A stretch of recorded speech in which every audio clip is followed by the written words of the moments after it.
સુરેન્દ્રનગરમાં કોંગ્રેસની સભામાં હાર્દિક પટેલને મારવામાં આવેલા થપ્પડને લઈને પાસમાં આક્રોશ જોવા મળી રહ્યો છે। મોરબી પાસ સમિતિના કન્વીનર મનોજ પનારાએ હાર્દિક પટેલ પર થયેલા હુમલાને લઈને ભાજપ પર નિશાન તાક્યું છે। ક્યાંક ને ક્યાંક હાર્દિકની હત્યા કરવાનો જ એક પ્રકારનો કોશિશ હતી, પરંતુ એમાંથી હાર્દિક પટેલ સુરક્ષિત બચી ગયા છે। જે માણસે આ પ્રકારનું કૃત્ય કર્યું છે ને હું વિનંતી કરું છું કે લોકશાહીનું સ્તર નીચું ના લાવે। ભારતીય જનતા પાર્ટી લોકશાહીને ઠોકશાહીમાં પરિવર્તિત કરવાની કોશિશ ના કરે, ન તો ગુજરાતમાં આજથી અમે ચેલેન્જ કરીએ છીએ કે એક પણ સભા જો અમે ધારીએ ને તો ભારતીય જનતા પાર્ટીની થાય નહીં, અને ધારીએ તો એક પણ ભારતીય જનતા પાર્ટીનો નેતા લુગડા હાજા લઈને જાય નહીં। પરંતુ અમે નથી ઈચ્છતા ગુજરાતમાં અશાંતિ થાય।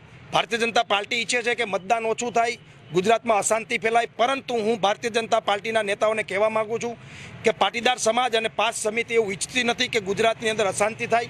અને હું તમામ યુવાનોને વિનંતી કરું છું કે આ કૃત્યને ભૂલી અને આપણે આપણા મૂળ મકસદ ઉપર, ભારતીય જનતા પાર્ટીને હરાવવાના મકસદ ઉપર કામે લાગી જાય, અને કોઈ પણ યુવાન આ લોકશાહી પર્વની અંદર એવું કૃત્ય ના કરે, કાયદો હાથમાં ના લે કે જેથી કરીને મતદાનને અસર થાય।